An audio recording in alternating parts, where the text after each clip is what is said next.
कई बार आप लोगों ने देखा होगा कि जब हम वस्त्र खरीदने जाते हैं, आप लोगों में भी बहुत सारे लोग जब अपने लिए वस्त्र खरीदने जाते हैं तो आप लोग अपने साथ एक एक्सपर्ट लेके जाते हैं।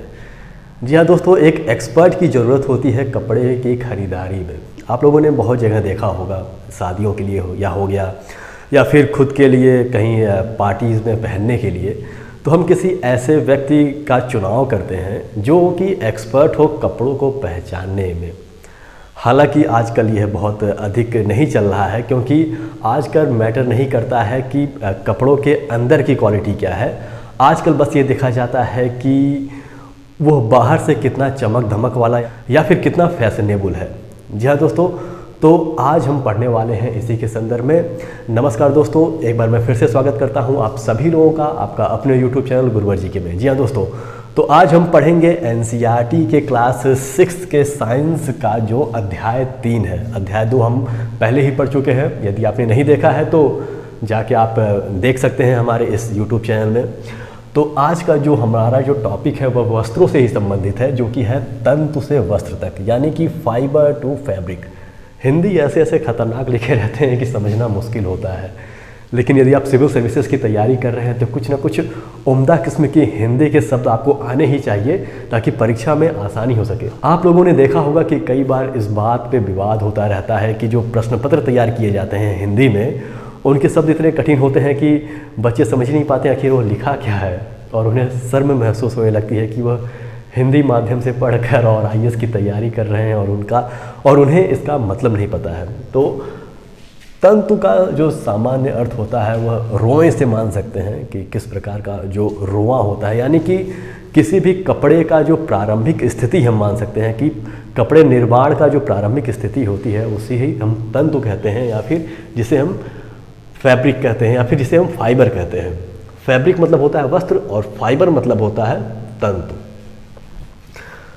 तो तंतु से वस्त्र बनता है, इसलिए फाइबर टू फैब्रिक इसका इंग्लिश में नाम है और हिंदी में नाम है तंतु से वस्त्र तक। तो आज हम इसके बारे में बात कर रहे थे। जैसा कि हमने शुरू में आप लोगों से कहा कि जब हम कहीं दुकानों पे अपने लिए कपड़े लेने जाते हैं तो हम किसी ऐसे समझदार व्यक्ति को वहाँ ले जाते हैं जो कपड़ों की जानकारी रखता हो, क्योंकि यह बहुत आवश्यक है, क्योंकि बहुत प्रकार के कपड़े यहाँ पे उपलब्ध हैं और किन किन प्रकार के कपड़े हमारे शॉप्स में उपलब्ध हैं और किस प्रकार के कपड़ों का हम उपयोग करते हैं। तो पहले हेडिंग में हम यही आज पढ़ेंगे कि वस्त्रों में विविधता किस प्रकार से है, यानी कि वैरायटी इन फैब्रिक। यहाँ पे जैसा कि आप देख सकते हैं, सूती हो गया, रेशमी हो गया, ऊनी हो गया, संश्लिष्ट यानी कि कृत्रिम रेशे। कृत्रिम रेशे में बहुत सारे नाम आते हैं जिसके बारे में हम बाद में जानेंगे, लेकिन सूती, रेशमी, ऊनी ये सब तो आप लोग में इसके नाम सुने ही होंगे, ये बहुत ही फेमस है। तो जब हम एक्सपर्ट को ले जाते हैं दुकान में पहचान के लिए, तो हमारा यही मकसद होता है कि हमें अच्छे कपड़े मिल सके जो हमारे सेहत के लिए अच्छे हो ही, और साथ में जो हमें ज़्यादा नुकसान ना पहुंचाए और जो ज़्यादा प्रकृति के लिए भी हानिकारक ना हो। तो इसीलिए हम उन्हें लेके जाते हैं। हालांकि जब हम दूसरों के लिए कपड़े खरीदते हैं तो हम सस्ते किसी तरह से कृत्रिम कपड़े खरीद के देते हैं। मैं आपसे बताना चाहता हूँ कि जो संश्लिष्ट कपड़े होते हैं, जो कृत्रिम कपड़े होते हैं, वह कॉटन या फिर रेशमी या फिर ऊनी कपड़ों से सस्ते मिलते हैं, क्योंकि इन्हें केमिकल के द्वारा बनाया जाता है, खासकर पेट्रोलियम पदार्थ के माध्यम से बनाया जाता है। इसलिए ये सारे कपड़े यानी कि संश्लिष्ट जो कपड़े होते हैं वो थोड़े सस्ते आते हैं, इसलिए हमें बेहतर चुनना चाहिए। अब चूँकि ये संश्लिष्ट जो होते हैं, कृत्रिम कपड़े होते हैं, ये हमारे चमड़ों पे भी नुकसानदायक असर डालते हैं, यानी कि कई लोगों को ऐसे मतलब चर्म रोग हो सकते हैं जो उन्हें परेशानी में डाल सकते हैं, जैसे कि छोटे छोटे दाने निकल जाते हैं या फिर अमहौरियाँ निकल जाती हैं यदि वह संश्लिष्ट कपड़े पहनते हैं तो। लेकिन आजकल ज़्यादा फ़र्क नहीं पड़ रहा है, क्योंकि आजकल जानते ही हैं कि अब आजकल फास्ट फैशन का ज़माना है। फास्ट फैशन का मतलब हुआ कि फ़ैशन बहुत तेज़ी के साथ बदल रहा है, तो हम परवाह नहीं करते हैं कि कौन सा कपड़ा है, अब चूँकि हमें बस कुछ ही हफ्ते उसे पहनने होते हैं। और ख़ासकर महिलाओं में यह चीज़ ज़्यादा देखने को आती है कि वो हमेशा नई चीज़ें लेना पसंद करती हैं, क्योंकि फ़ैशन चेंज हो रहा है। जो दुनिया है वह हर हफ्ते बदल जा रही है, उनके कपड़े हर हफ्ते बदल रहे हैं। तो उन्हें देखते हुए महिलाओं को भी ऐसा करना पड़ता है, क्योंकि वह फैशन और समाज में अपना स्तर कायम रख सके। पुरुषों में फ़िलहाल यह सब बहुत अधिक देखने को नहीं मिलता है। हाँ, कुछ पुरुष हैं जो फैशनेबल होते हैं और इस सब चीज़ों को फॉलो करते हैं, लेकिन महिलाओं में ये सब ज़्यादा देखने को मिलती है, क्योंकि इसके पीछे कुछ मनोवैज्ञानिक कारण भी हैं जिसके बारे में मैं चर्चा करने वाला नहीं हूँ, क्योंकि हम तो कक्षा 6 की किताबें पढ़ रहे हैं, तो इतनी गहराई में जाने की आवश्यकता नहीं है। हम जब आगे बढ़ेंगे कभी तो बाद में उसके बारे में चर्चा करेंगे। तो इसके बारे में बता रहा था, जैसे कि सूती, रेशमी, ऊनी, संश्लिष्ट, इस प्रकार के वस्त्र हमें प्राप्त होते हैं। तो चलिए हम बात कर लेते हैं तंतु की, यानी कि फाइबर क्या होता है। यहाँ पे देख, जैसा कि आप लोग देख रहे हैं, फाइबर भी दो प्रकार के होते हैं, प्राकृतिक तंतु, संश्लिष्ट तंतु। प्राकृतिक तंतु में आप देख सकते हैं, जब मैंने बात किया यहाँ से यहाँ तक की, यानी कि सूती, रेशमी, ऊनी, तो ये सभी के सभी प्राकृतिक तंतु थे, यानी कि नेचुरल फाइबर थे। और जब हम संश्लिष्ट तंतु की बात करते हैं, जिसकी मैंने बात की थी, तो इसके अंतर्गत जो आने वाली जो फाइबर्स हैं वो है पॉलिएस्टर हो गया, नायलॉन हो गया, एक्रिलिक हो गया, ये सब संश्लिष्ट रेशों से बनाए जाते हैं। यानी कि यह प्राकृतिक रूप से नहीं हमें प्राप्त होते हैं, बल्कि हमें केमिकल के माध्यम से इसे बनाने पड़ते हैं। यह बाज़ारों में सस्ते होते हैं, काफ़ी चमकदार होते हैं, लेकिन इसके बहुत सारे कमियां होती हैं, जिसके कारण इन सभी चीज़ों को ना ही पहने तो ज़्यादा बेहतर है। तो हम बात करेंगे तंतु की। तो तंतु को आइए हम समझ लेते हैं कि तंतु क्या होता है। तो जैसा कि आप देख रहे हैं कि हमने एक शर्ट पहना हुआ है, जो कि एक कॉटन का शर्ट है। तो इस शर्ट को यदि मैं काट दूं कहीं से, एक हिस्से को, इसके कहीं से एक टुकड़े को काट के अलग कर लूं, और उस टुकड़े से यदि मैं किनारे से अपनी उंगलियों से पकड़कर धीरे से एक सूत निकालूं, एक मतलब इसमें जो धागे हैं, यदि उस धागे को निकालूं, तो जब हम ध्यान से देखेंगे तो उस धागे में, मतलब उस धागे के निर्माण में भी बहुत सारे पतले पतले धागों का इस्तेमाल हुआ है। और वो जो पतले पतले धागे हैं वो भी कुछ रोए टाइप के कुछ मटेरियल से बने हुए प्रतीत होते हैं। और जो रोए टाइप के जो मटेरियल्स हैं वही तंतु है। तंतु यदि हम साधारण भाषा में बात करें तो आपने कॉटन देखा होगा, यानी कि रुई देखा होगा। रुई का प्रयोग बहुत अधिक किया जाता है हमारे घरों में, दिए जलाने के लिए, या फिर मेडिकल लाइन में भी इसका इस्तेमाल किया जाता है, रक्त को रोकने के लिए, साफ सफाई के लिए। तो जो रुई होता है उसे ये समझ जाइए कि वही तंतु है, क्योंकि वह प्रारंभिक अवस्था है किसी प्रकार के कपड़े की। तो इसमें देखिए जो तंतु है वह तंतु दो प्रकार के पाए जाते हैं। एक तो प्राकृतिक तंतु होते हैं, एक संश्लिष्ट तंतु यानी कि कृत्रिम तंतु होते हैं। प्राकृतिक तंतुओं में भी दो प्रकार के तंतु पाए जाते हैं, एक पादप तंतु और दूसरा जंतु तंतु। तो पादप तंतु जो होते हैं, जो हमें प्लांट से प्राप्त होते हैं, तो ये जो पादप तंतु होते हैं ये मुख्य रूप से किससे प्राप्त होते हैं, हमें पौधों से प्राप्त होते हैं। और जो जंतु तंतु होते हैं वह मुख्य रूप से हमें जंतुओं द्वारा प्राप्त होते हैं। पादप तंतु में हमें रुई हो गया, जैसे कि कॉटन कहा जा सकता है, जूट हो गया जिसे हम पटसन भी कहते हैं, ये सभी पादप तंतु में आते हैं। वहीं हम बात करें ऊन की और रेशम की, तो ये जो होते हैं वो जंतु तंतु कहलाते हैं। असल में यह मुख्य रूप से इस बात पर निर्भर करता है कि इसके जो तंतु हैं, यानी कि जो फाइबर हैं, वह कहाँ से प्राप्त किए जा रहे हैं। जैसा कि आप लोग जानते हैं कि जो रुई होता है वह मुख्य रूप से कपास से प्राप्त होता है। कपास नामक एक छोटे छोटे पौधे होते हैं जिससे प्राप्त होता है। और वहीं जूट भी होता है, जूट का यानी कि पटसन के जो पौधे होते हैं उससे प्राप्त होता है, इसलिए पादप तंतु कहलाते हैं।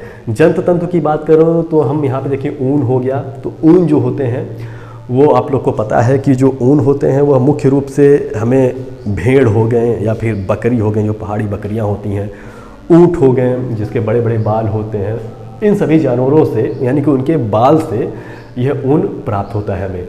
वहीं हम रेशम की बात करें तो रेशम के कीड़े होते हैं। रेशम मुख्य रूप से जो कोकून का, यहाँ पे देखिए जैसा कि लिखा हुआ है, कोकून का जो पौधा होता है उस पर रेशम के कीड़े पाले जाते हैं। असल में कोकून के पौधे का कोई भी अंग रेशम के वस्त्र के निर्माण में कार्य नहीं आता है, लेकिन रेशम के वस्त्र के निर्माण के लिए कोकून के पौधे की आवश्यकता होती है, क्योंकि जो रेशम के कीड़े होते हैं वह कोकून पे ही जन्म लेते हैं। यानी कि कोकून का जो पत्तियां होती हैं वह रेशम के कीड़ों के लिए एक सर्वाइवल मतलब बनाती हैं। यानी कि एक प्रकार का कहा जा सकता है कि जो रेशम के कीड़े होते हैं वह कोकून के पत्तियों पे ही पनप सकते हैं। वहाँ पे उन्हें एक विशेष प्रकार की पारिस्थितिकी मिलती है जिससे कि रेशम के कीड़े वहाँ पे पनप सकें। तो जैसा कि आप लोगों ने देखा कि ऊन और जो रेशम हो गया, यह जो है वह जंतु तंतु से हमें प्राप्त होता है। वहीं हम बात करें संश्लिष्ट तंतु यानी कि कृत्रिम तंतु की, तो इसमें हम जैसे कि हम देखें कि पॉलिएस्टर हो गया, नायलॉन हो गया, एक्रिलिक हो गया, ये सब जो तंतु होते हैं या फिर इसके जो कपड़े होते हैं वह प्राकृतिक अवस्था में हमें नहीं मिलते हैं, यानी कि प्रकृति से हमें प्राप्त नहीं होते हैं, बल्कि इसे हम केमिकल के द्वारा तैयार करते हैं। जैसे कि हम लोग जानते हैं कि जो पेट्रोलियम पदार्थ होता है, पेट्रोलियम पदार्थ में बहुत सारे पदार्थ अलग अलग किए जाते हैं, तो उसी में से संश्लिष्ट तंतु भी प्राप्त किया जाता है जिससे कि कपड़े बनाए जाते हैं। असल में इसमें सबसे बुरी बात तो ये होती है कि ये काफ़ी गर्मी देने वाली होती है। यदि आप गर्मी के मौसम में इन सभी कपड़ों का प्रयोग करते हैं तो काफ़ी मतलब कष्टदायी हो सकता है, काफ़ी मतलब हवा शरीर के अंदर आपके जाएगा ही नहीं। और दूसरी बात कि ये काफ़ी ज्वलनशील भी होती है। यदि आप कॉटन पहनते हैं तो कॉटन के कपड़े में ये फ़ायदा होता है कि इसमें आग बहुत धीरे धीरे लगती है और ये सिकुड़ता नहीं है, यानी कि इसके जो कपड़े होते हैं वह राख के टाइप में आपको मिलेंगे जलने के बाद। लेकिन जो पॉलिएस्टर होगा वह बिल्कुल सिकुड़ के आपके चमड़े पे मतलब जकड़ लेगा बिल्कुल पूरी तरह से, और वह ज़्यादा कष्टदायी होगा और इसमें आग भी बहुत तेज़ी के साथ लगता है, इसलिए मार्केट में यह काफ़ी सस्ता मिल जाता है। असल में हम लोग इसे काफ़ी पसंद भी करते हैं, कई बार जो जानकार नहीं होते हैं या फिर जिन्हें हर हफ्ते अपने कपड़े बदलने होते हैं तो बहुत महंगे कपड़े नहीं ले पाते हैं, तो इस प्रकार के कपड़े ही लेते हैं ताकि उनका फैशन भी बचा रहे और उनके पैसे भी बचे रहें। तो इसलिए इसका प्रयोग किया जाता है, क्योंकि आजकल आप लोग जानते हैं कि अंदरूनी गुण को कहीं ना कहीं लोग महत्व नहीं दे रहे हैं। वह ध्यान नहीं देते हैं कि अंदर की क्या विशेषता है, वह बस बाहरी जो चमक धमक है बस उसी पे ध्यान देते हैं कि बाहर से कोई चीज़ कितना सुंदर दिखाई दे रहा है, कितना फैशनेबल है। ये सब के बारे में हो सकता है, यह कोई सामान्य रूप से कपड़े के पसंद को लेकर ही नहीं बल्कि मानव जीवन में जितने भी पसंद हैं उन सभी चीज़ों को देख लीजिए। यहाँ तक कि मानव अपने लिए यदि किसी प्रकार के मानव को पसंद करता है, अब मान लीजिए लाइफ पार्टनर्स की बात हो गई या फिर गर्लफ्रेंड्स बनाने की ही बात हो गई या फिर बॉयफ्रेंड बनाने की बात हो गई, तो यहाँ पे आजकल यह सिद्धांत काम आ रहा है कि बस ऊपरी सुंदरता ही देखी जा रही है, अंदर क्या है लोग ज़्यादा ध्यान नहीं देते हैं। यानी कि क्वालिटी क्या है कोई मतलब नहीं है, बस अंदर से बस बाहर से चमक धमक दिखाई देना चाहिए।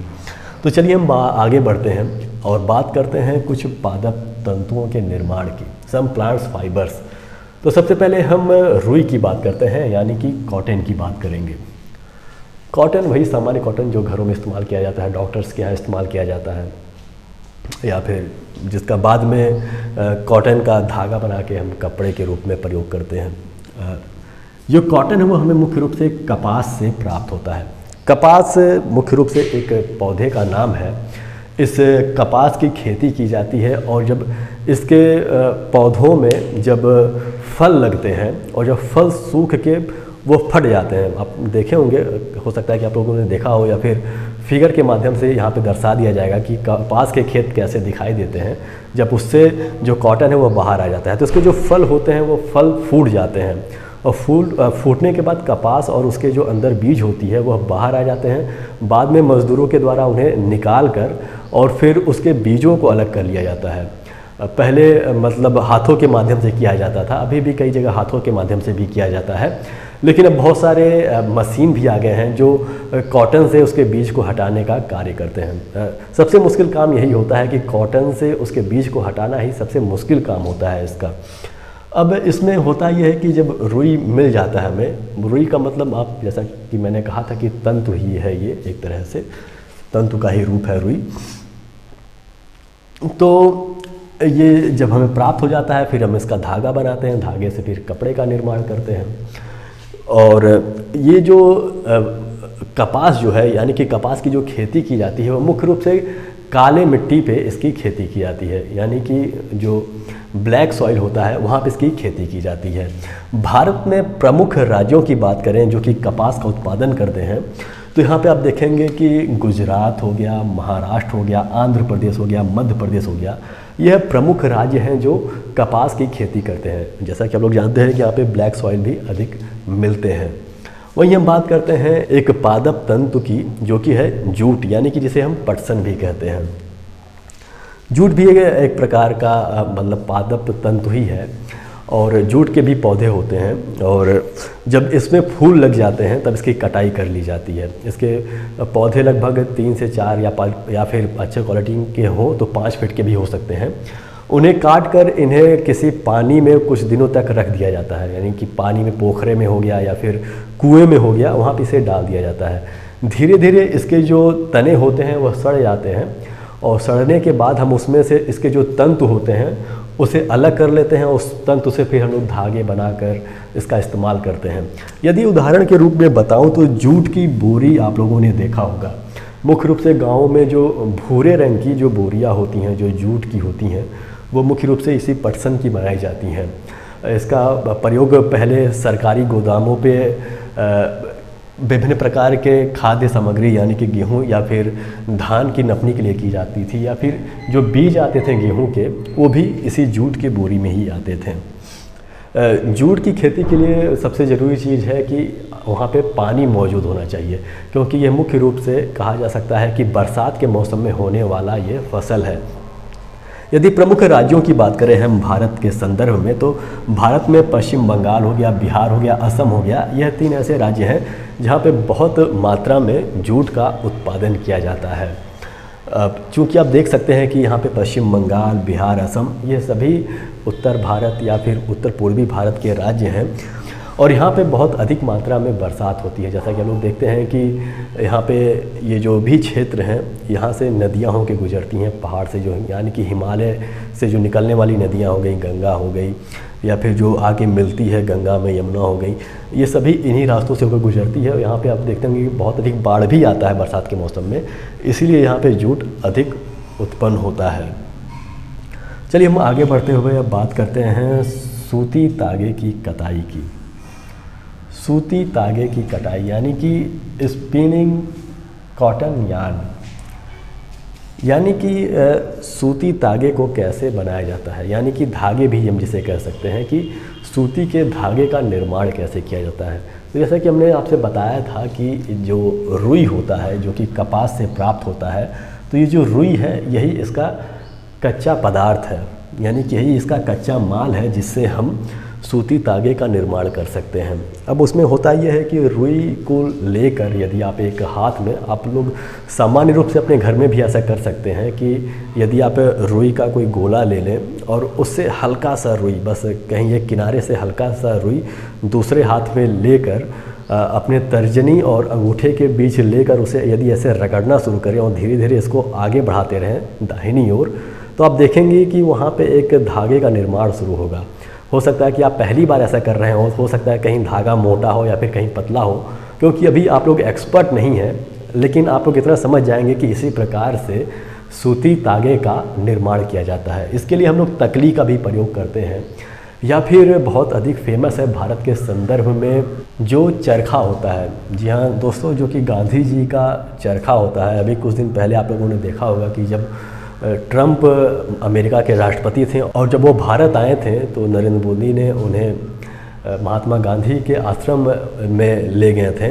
वहाँ पे उन्होंने चरखा चलाया था। वो जो चरखा था वही सूती तागे का निर्माण करता है, यानी कि वह मुख्य रूप से एक तरह से कहा जा सकता है कि हाथ से चलने वाला मशीन है जिससे हम सूती तागे का निर्माण कर सकते हैं।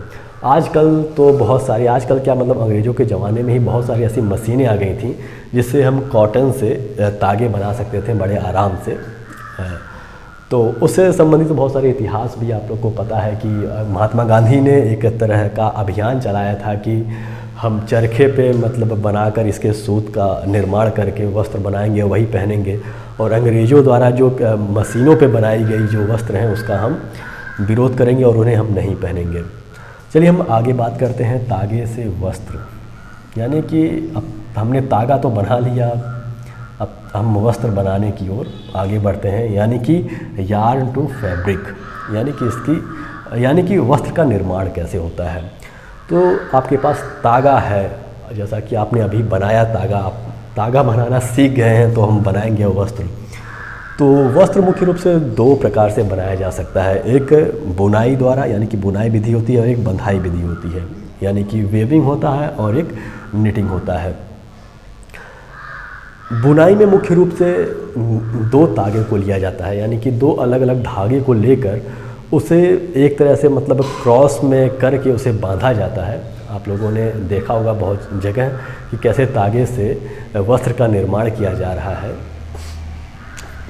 उसका एक मशीन आता है जिसके बारे में हम बता देंगे, या फिर कहीं यहाँ पे आप लोगों को पिक्चर मिल जाएगा उसका, जिससे उसका निर्माण होता है। और बंधाई का जो मुख्य रूप से होता है, बंधाई केवल एक धागे से ही इसका निर्माण कर दिया जाता है, यानी कि एक धागे से ही वस्त्र का निर्माण किया जाता है। इसमें आप लोगों ने देखा होगा कि जो स्वेटर होता है वो बंधाई के द्वारा ही बीना जाता है। आप लोगों ने देखा होगा कि उसमें केवल एक ही धागा होता है जो गोल ऊन यहाँ पे पड़ा रहता है, और उसे आप मतलब बीन सकते हैं और वह एक स्वेटर का निर्माण हो जाता है, यानी कि एक वस्त्र का निर्माण हो जाता है। इस प्रकार के जो बंधाई का जो कार्य होता है, इसमें ये पाया जाता है कि यदि उसके लॉक को खोल दिया जाए, यानी कि जब स्वेटर का निर्माण हो जाता है तो उसे कहीं एक छोर पे उसे लॉक कर दिया जाता है, मतलब गांठ बांध दिया जाता है।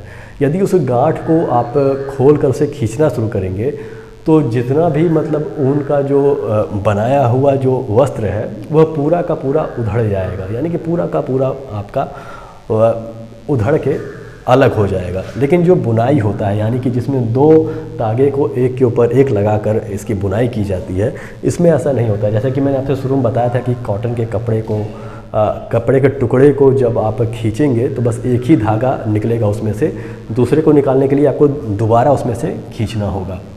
तो इस प्रकार से तागे से वस्त्र का निर्माण होता है। विभिन्न प्रकार की मशीनें यहाँ पे उपलब्ध हैं जो दोनों माध्यमों से कपड़े बनाने में माहिर है, यानी कि वह इस प्रकार की तेज़ी के साथ कपड़े बना सकती हैं।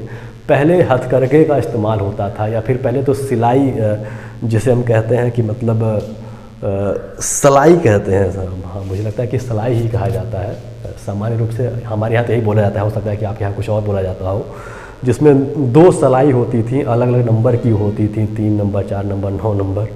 तो उस पर स्वेटर का निर्माण किया जाता था बंधाई के द्वारा।